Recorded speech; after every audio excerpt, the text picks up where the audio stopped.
Hey guys, California Phantom here. Let's talk drone checklist. Many of you have been scouring the internet trying to find the perfect safety checklist, something that you can use as a rubric on starting, launching, and flying your drone safely and effectively. So what I'm going to show you guys today is simple, foolproof methods to guarantee your drone doesn't fall out of the sky. So the first thing we want to do is be honest with ourselves. We have motors, we have CPUs, we have circuitry, we have a lot of moving parts with the drone. So what we want to do is develop a safety checklist that guarantees that your drone doesn't fall out of the sky due to pilot error. So step one is definitely going to be the most important. A lot of people don't really touch on this, but it's getting yourself legal. I highly recommend you use UAV Forecast, you use AirMap.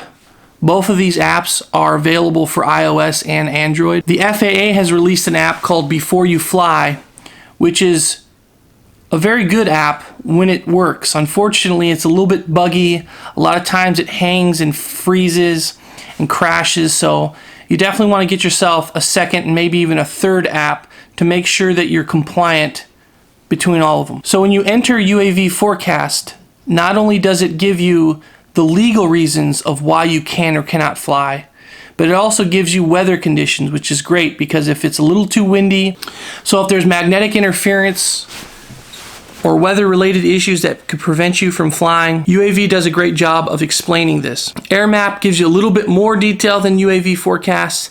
It explains a little bit better.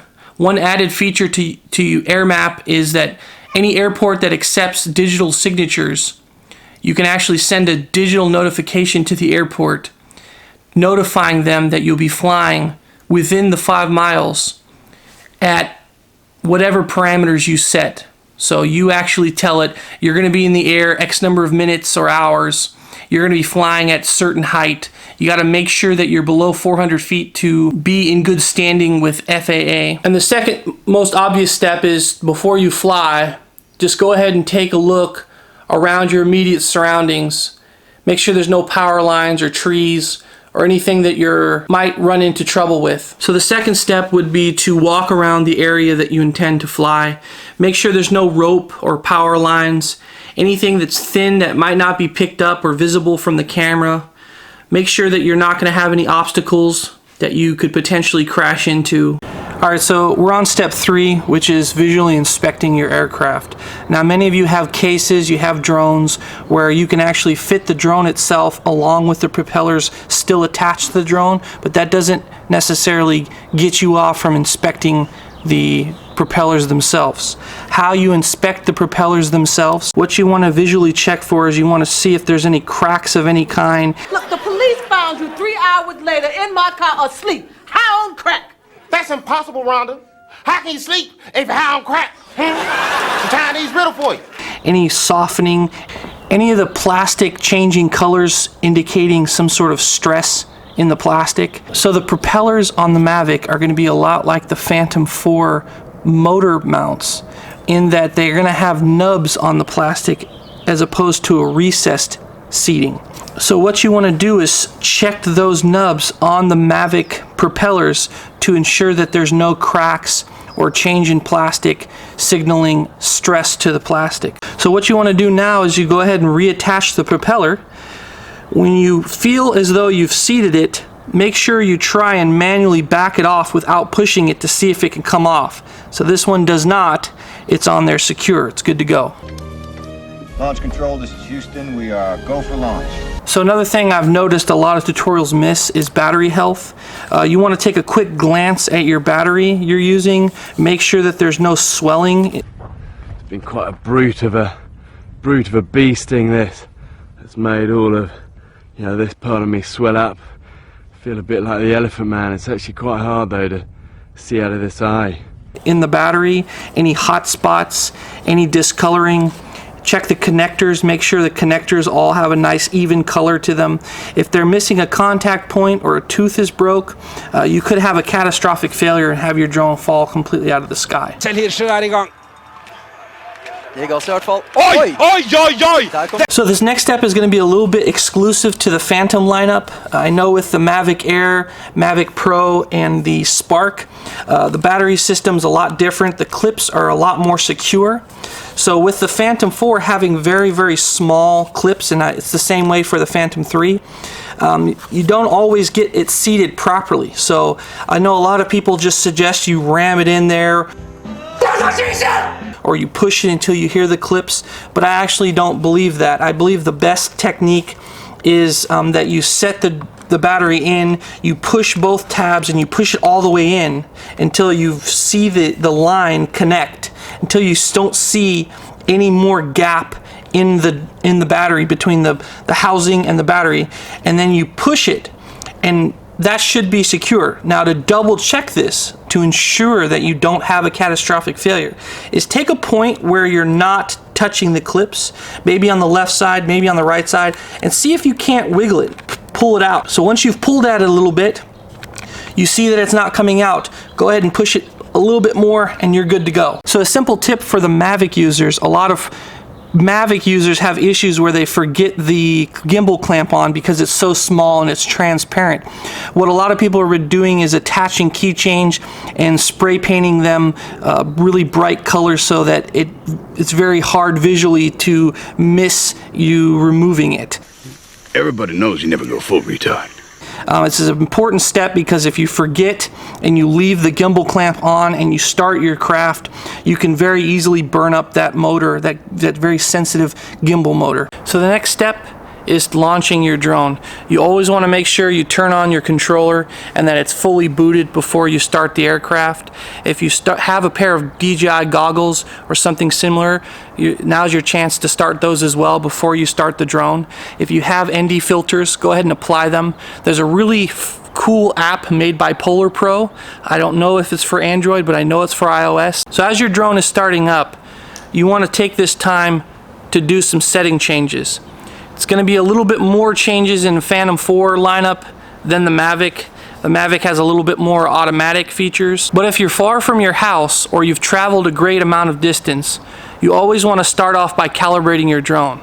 I haven't traveled very far from the last point in which I was flying, so I'm not going to calibrate my drone at this time, but there's many different tutorials out there that show you how to calibrate your compass on your drone. So something that's a little bit exclusive to the Phantom 4 lineup that you really don't have to worry about if you're a Mavic Air or Mavic Pro user is the dual band mode.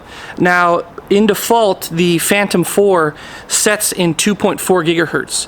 That's actually good if you're not in an urban environment, not a lot of Wi-Fi interference. So what you want to do is you want to make sure you automatically, if you're in the city, if you got a lot of Wi-Fi interference, you change that to 5.8 and you check the bar. In the settings, you hit the top right hand corner, you navigate to the HD settings, and it should be right there. It should give you a bar graph of what's your signal strength's at, and it'll let you know if you need to convert it to 5.8 or you can keep it on the 2.4. So antenna placement is key with the Phantom 4 lineup.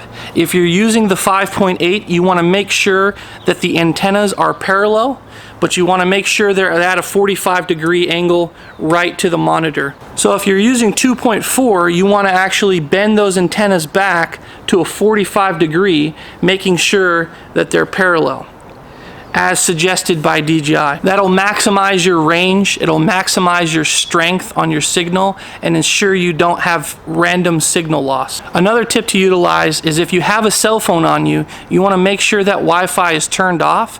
If you have a Phantom 4 Plus model, it also has Wi-Fi built into the monitor. You want to make sure that's off as well. How you do that is you just drag the top a couple of times. When it comes down, you want to make sure this far left hand side where it says Wi-Fi is grayed out so that it's indicating that it's turned off. So at this point, you want to take time to notice how many satellites you're connected to. Anything above 10 to 12 is good. I'm currently at 15 satellites locked on. So the next step you want to do is just take a quick glance, familiarize yourself with what's going on. I have it changed to 5.8. My antennas are straight up, and my Wi-Fi on my phone and my controller is off. I noticed that the satellites are connected to 15, which is very, very good. You want anything above 10 to 12 is exceptional. And then the simple tip to take great footage after you've applied your ND filter, if you have them, is you want to go to your camera settings and you want to start off on automatic. And what that does is it allows the internal software to recognize what the optimum aperture, ISO, and shutter speed's at. So what you want to do from there is you want to change it to manual and mimic those ISO, shutter speed, and aperture settings. From there, you can dial it down if you want it a little darker. If you want it a little bit more blown out, you can do that. But I would recommend, if you have any editing software, you can always make it a little bit brighter, but it's very hard to make the picture a little bit darker. So I always tend to err on the side of darker footage. That way my editing software, I can bring it up a little lighter if I need to. Another thing to remember is if you're putting in your memory card after you've downloaded footage, after you've messed with the memory card at all, it's a very good idea to take this moment right before you launch to reformat your memory card. In doing that, you ensure that your footage is going to be on there. I know many people have reported to me when they put in their memory card after they've downloaded, after they deleted footage from their computer, they go up there, they're recording, they hit the record button, and by the time they come down, they try and offload the footage. It's not there. It's got errors on it. Some of the files appear, but they don't play any footage. So you definitely want to format that memory card to ensure that you're going to have some awesome guaranteed recordings. Okay, so the last thing you want to do is you want to make sure your gimbal horizon line is level. There's a lot of tutorials online available, so I'm not going to show you how to do that, but it's very simple to navigate that in the settings. So another tip I want to recommend to you guys, and it's something that's not mentioned online at all. The important thing is to scan your horizon with your drone as soon as you get it up in the air. That's what she said.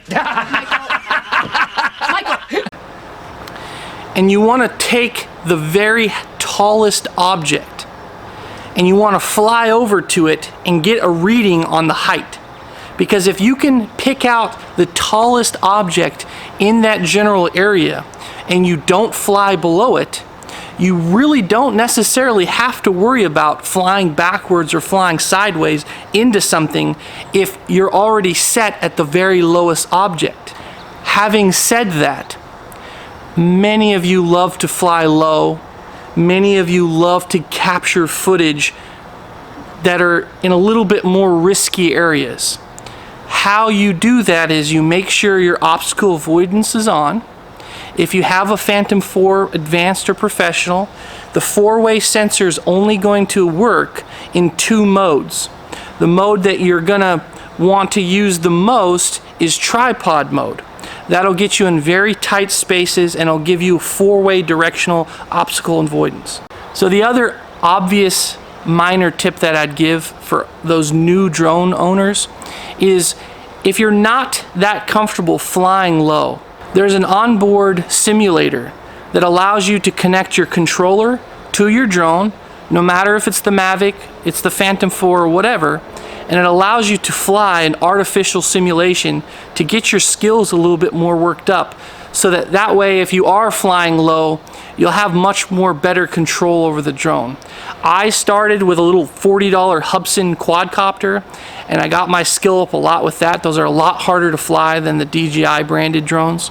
So I got really adept for about a year flying those, flying racing FPVs, and then I moved on to a DJI. Another simple tip to give is to remember the pause feature.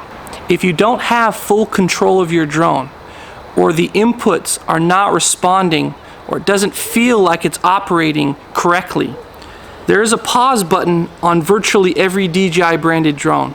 So the first step is not to necessarily call it home. If your signal is dropped and you don't see it, you're not getting any visual image on the screen, go ahead and hit that home, return to home, hold it down, and it'll fly home. But the first thing, if you're seeing footage, but maybe you're going to the right and it's going left, just hit that pause button. If you're not having any input control, if you're not telling it to do anything, but you're noticing that it's flying very far to the left, very far to the right, hit that pause button. See if that helps. If it doesn't, go ahead and hit that return to home. When you hit that return to home, you're gonna hear it. It's a very distinct sound. It's gonna automatically fly home. Now I hope that before you launched your drone, you set the correct return to home height, because that's another pivotal feature. I always set my return to home height taller than any object, building, power line in my general area. Another obvious, simple mistake that people make is when they power down their drone, they may still be recording. If you power down your drone while your drone is still recording, oftentimes you lose that last video. So make sure before you power down that drone, you make sure that the recording stopped. All right guys, that's pretty much it. I showed you how to do your proper pre-flight checkup. It ensures that you'll have a safe flight. You won't have any issues. Make sure you utilize the ND filters from Polar Pro, that app that lets you know exactly what ND filter you have. And I hope you enjoy your flights. If this helped you at all, please give me that like. Leave me a comment if you think I'm forgetting something. And always, until the next adventure.